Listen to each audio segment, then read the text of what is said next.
Hello friend, soil mechanics के lecture में आप सभी का स्वागत है। आज का हमारा टॉपिक है कंपैक्शन। तो कंपैक्शन को समझने से पहले हम कंप्रेसिबिलिटी देखते हैं।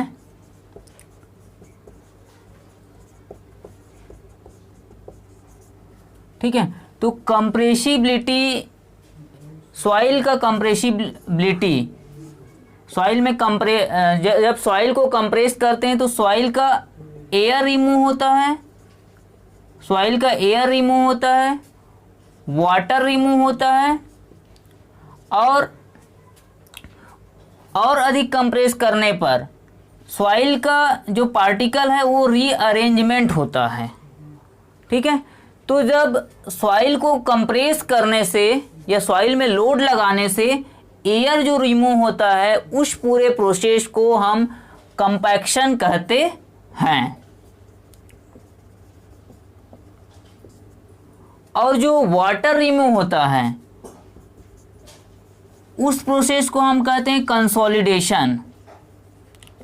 आगे हम चैप्टर में कंसोलिडेशन पढ़ेंगे और अभी जो करंट में हम कंपैक्शन के बारे में पढ़ेंगे।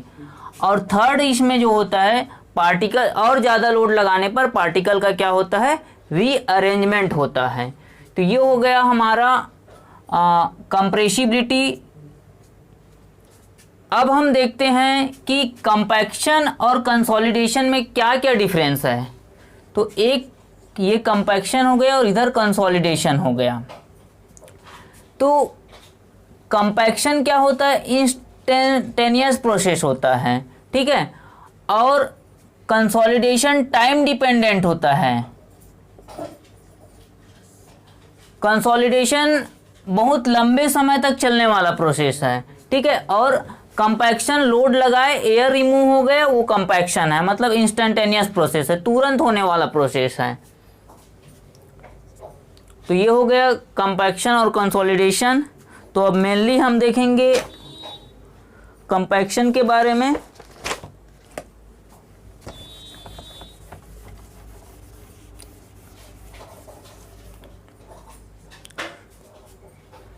तो सॉइल को कंपैक्ट करने पर सॉइल का डेंसिटी बढ़ते जाता है। ठीक है, तो गामा डी क्या हो जाएगा, सॉइल को कंपैक्ट करने पर गामा डी इंक्रीज होगा। गामा डी इंक्रीज होने से क्या बढ़ेगा, इफेक्टिव स्ट्रेस बढ़ेगा। इफेक्टिव स्ट्रेस बढ़ने से शियर स्ट्रेंथ बढ़ेगा और शियर स्ट्रेंथ के बढ़ने से बीरिंग कैपेसिटी सॉइल का इंक्रीज होगा। ये सब बताने का रीजन है कि हम सॉइल का कंपैक्शन क्यों करते हैं। तो गामा डी बढ़ेगा, इफेक्टिव स्ट्रेस बढ़ेगा, शियर स्ट्रेंथ बढ़ेगा और बीरिंग कैपेसिटी बढ़ेगा। और बीरिंग कैपेसिटी बढ़ने से एरिया ऑफ फुटिंग क्या होगा, कम होगा। एरिया ऑफ फुटिंग क्या होगा, लेस रिक्वायर्ड होगा। और area of footing less required होने से हमारा जो स्ट्रक्चर है वह इकोनॉमिकल बनेगा। तो ये एडवांटेज ऑफ, इसको हम बोल सकते हैं एडवांटेज ऑफ कंपैक्शन भी बोल सकते हैं। तो ये हो गया हमारा क्यों कंपैक्शन की ज़रूरत पड़ती है। अब हम डिफरेंट टाइप्स ऑफ टेस्ट देखेंगे कंपैक्शन का। तो सबसे पहला है प्रॉक्टर टेस्ट, सेकेंड है स्टैंडर्ड प्रॉक्टर टेस्ट, तीसरा है इंडियन स्टैंडर्ड लाइट कंपैक्शन और चौथा है इंडियन स्टैंडर्ड हैवी कंपैक्शन।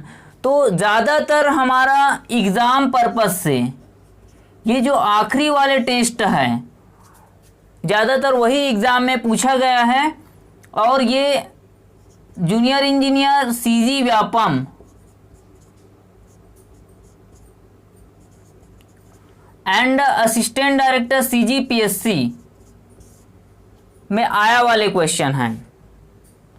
तो इसमें क्या होता है, एक मोल्ड होता है, मोल्ड का वॉल्यूम होता है ना, इसका volume 130 cubic feet 1/30 cubic feet 945 centimetre cube. Indian standard light compaction का 1000 centimetre cube, Indian standard heavy compaction का 1000 सेंटीमीटर क्यूब। इसका वेट जो होता है यहाँ पर वेट ऑफ हैमर, ये वेट ऑफ हैमर जिससे सॉइल को हम कंपैक्ट करते हैं, तो उसका 5.5 पाउंड, इसका 10 पाउंड और इसका 2.6 और इसका होता है 4.9। ओके,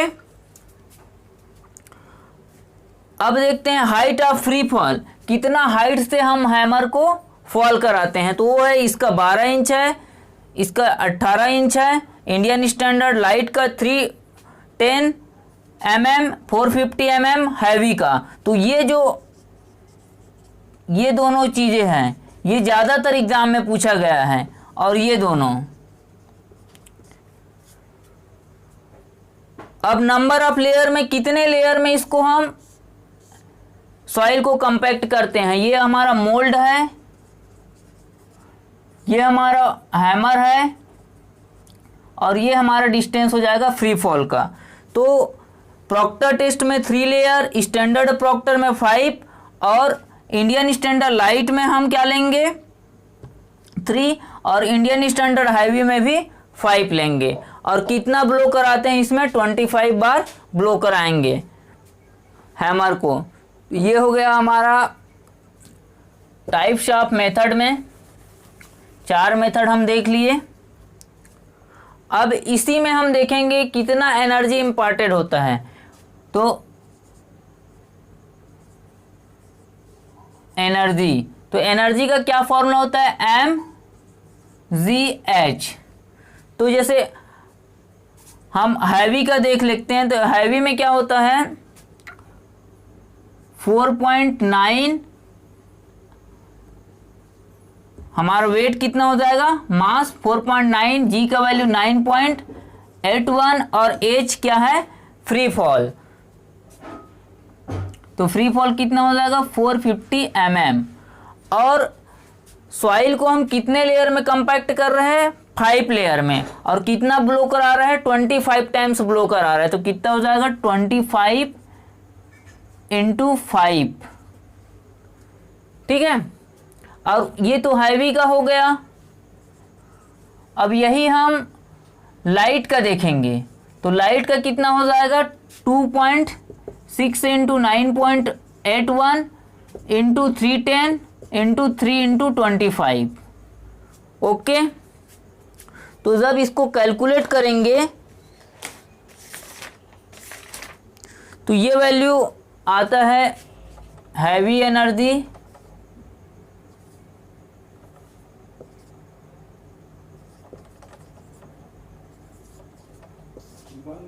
और लाइट का एनर्जी इक्वल टू आ जाएगा हमारा, दोनों को जब कैलकुलेट करेंगे तो वैल्यू आता है 2703 समथिंग, और ये 593 के समथिंग वैल्यू आता है। जब इसको कैलकुलेट करेंगे तो ये आ जाएगा 4.55। ओके, और ये भी एग्ज़ाम में पूछा जाता है, जूनियर इंजीनियर के एग्ज़ाम में ये भी सीजी व्यापम में आया वाले क्वेश्चन है 4.55, ठीक है। तो कंपैक्शन एनर्जी आ जाएगा, दोनों का हम डिवाइड करेंगे तो दोनों में कितना एनर्जी का डिफरेंस रहता है 4.55 का, मतलब हैवी लाइट का 4.55 टाइम्स होता है।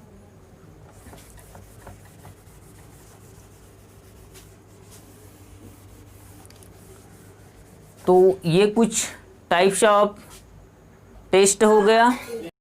अब देखेंगे हम प्रॉक्टर टेस्ट।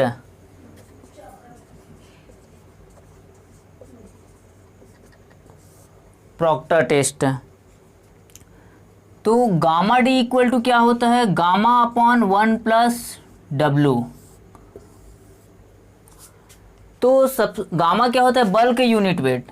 तो हम जब टेस्ट करते हैं तो मोल्ड के साइज से हमको क्या पता चल जाएगा वॉल्यूम पता चल जाएगा, वॉल्यूम पता चलेगा, और इसी में जितना सॉइल भरा रहता है उसका वेट हम कैलकुलेट कर लेंगे। तो हमको क्या मिल जाएगा गामा इक्वल टू क्या हो जाएगा, गामा बल्क इक्वल टू क्या होता है वेट बाय वॉल्यूम होता है। तो यहाँ से हमको वेट और वॉल्यूम निकल जाएगा। अब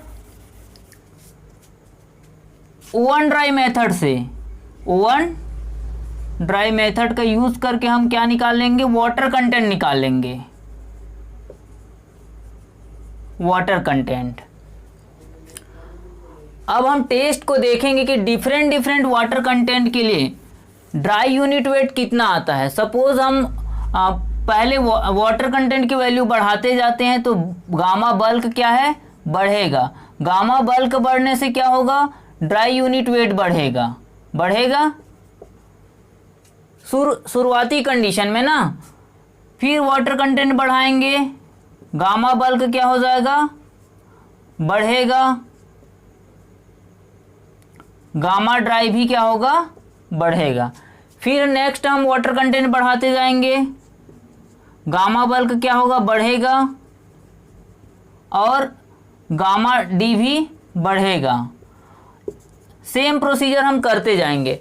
फिर वाटर कंटेंट की नेक्स्ट वैल्यू के लिए गामा बल्क की वैल्यू क्या हो जाएगा, घटेगा, और गामा ड्राई की वैल्यू भी क्या हो जाएगा, घटेगा। तो हम इसको एक ग्राफ से प्लॉट करते हैं ना। एक ग्राफ से जब हम एक साइड हम वाटर कंटेंट और एक साइड हम गामा डी, तो एक हमको ग्राफ मिलेगा। सपोज इसको हम लाइट वेट कंपैक्शन इक्विपमेंट से कर रहे हैं तो गामा डी मैक्सिमम, तो एक ऐसा वाटर कंटेंट पे जिस पर गामा डी की वैल्यू मैक्सिमम होता है, means dry unit weight maximum होता है, तो उस वाटर कंटेंट को हम ऑप्टिमम मॉइस्चर कंटेंट कहते हैं। ऑप्टिमम मॉइस्चर कंटेंट कहा जाता है। अब सेम टेस्ट, ये तो हमारा हो गया लाइट के लिए। अब मॉडिफाइड के लिए देखते हैं, तो इसमें भी हमको एक ग्राफ मिलेगा। तो इस पॉइंट और इस पॉइंट को जब हम मिलाएंगे, इस पॉइंट और इस पॉइंट को मिलाएंगे तो एक लाइन हमको मिलेगा। उस लाइन को हम लाइन ऑफ ऑप्टिमस कहते हैं, लाइन ऑफ ऑप्टिमस, या उस लाइन को लाइन ऑफ ऑप्टिमस कहा जाता है। अब एक फॉर्मूला गामा डी का हमको पता है। गामा डी इक्वल टू क्या होता है, G gamma W upon 1 plus e. तो वाइट्स, एयर वाइट्स पूरा जीरो होना पॉसिबल नहीं है, लेकिन हम मान के चलते हैं थ्योरेटिकली कि सॉइल में वाइट्स जीरो है, मीन्स एयर वाइट जीरो है। तो ई का वैल्यू जब मिनिमम होगा तब गामा डी क्या हो जाएगा, मैक्सिमम होगा। और इसी को एक और जी गामा डब्ल्यू हम क्या लिख सकते हैं, 1 plus W G upon S, क्योंकि एस ई इक्वल टू क्या होता है, डब्ल्यू जी होता है। तो ई इक्वल टू यहाँ से क्या हो जाएगा, W G upon S. Means air voids zero मतलब उसमें वाटर प्रेजेंट है, कंप्लीटली सॉइल सैचुरेटेड है, मीन्स डिग्री ऑफ सैचुरेशन क्या हो जाएगा, 1। 100% सैचुरेटेड सॉइल के लिए क्या हो जाएगा, डिग्री ऑफ सैचुरेशन 1 हो जाएगा। तो ये क्या हो जाएगा, 1। तो ये हमको क्या मिल गया, थ्योरेटिकल जी gamma W upon 1 plus W जी। अब इसी को हम क्या लिख सकते हैं, जैसे ये एस है तो इसको हम क्या लिख सकते हैं, natural air voids 1 minus S होता है। यहाँ पर एस इक्वल टू हो जाएगा 1 माइनस एन ए। तो यहाँ से क्या हो जाएगा, 1 minus N A G gamma W upon 1 plus W G. तो ये नेचुरल एयर वाइट्स, तो यहाँ पर एयर वाइट जीरो होगा तो क्या हो जाएगा, यहाँ पर ये जीरो वैल्यू हो जाएगा। ठीक है, तो इसको भी हम ऐसे लिख सकते हैं। अब यहाँ से जो एक लाइन मिलेगा, ये कौन सा लाइन होगा हमारा, जीरो एयर वाइट्स लाइन,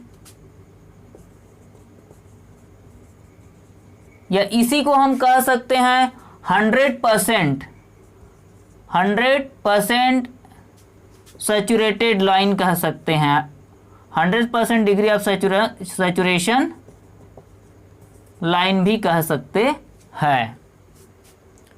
तो ये हो गया हमारा। अब हम नेक्स्ट एक टर्म देखेंगे, रिलेटिव कंपैक्शन। ठीक है, रिलेटिव कंपैक्शन होता क्या चीज़ है? रिलेटिव कंपैक्शन, तो जो हम फील्ड में गामा डी निकालते हैं और एक थियोरेटिकली गामा डी होता है, थियोरेटिकल गामा डी और फील्ड का गामा डी, दोनों के बीच का रेशियो को हम क्या कहते हैं? रिलेटिव कंपैक्शन कहते हैं। तो इसका हम फॉर्मूला निकालेंगे, gamma G gamma W upon 1 plus e क्या होता है? गामा डी होता है। तो ई मिनिमम होगा तभी ये क्या हो जाएगा? थियोरेटिकल हो जाएगा गामा डी। और नॉर्मल कंडीशन में क्या रहेगा? Gamma d G gamma W upon 1 plus e. तो यहाँ से ये क्या निकलेगा हमारा? G gamma d upon gamma W upon 1 plus e और G gamma W upon 1 plus e minimum. तो यहाँ से एक हमको क्या फॉर्मूला मिल जाता है? 1 plus e minimum upon 1 plus ई। ये फॉर्मूला मिल गया रिलेटिव कंपैक्शन का। तो अगर क्वेश्चन में हमको ई मिनिमम दिया है और ई दिया है तो हम रिलेटिव कंपैक्शन फाइंड कर सकते हैं।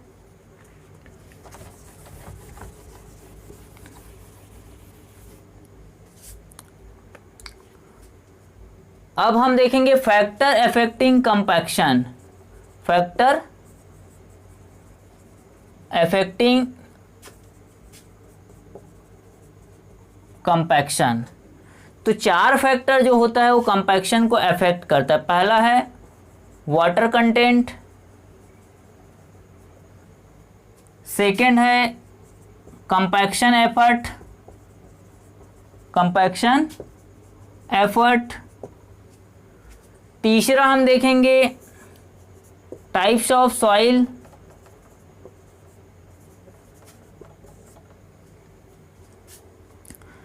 और चौथा हम देखेंगे कौन से इक्विपमेंट से या कौन से मेथड से हम कंपैक्ट कर रहे हैं, टेस्टिंग इक्विपमेंट।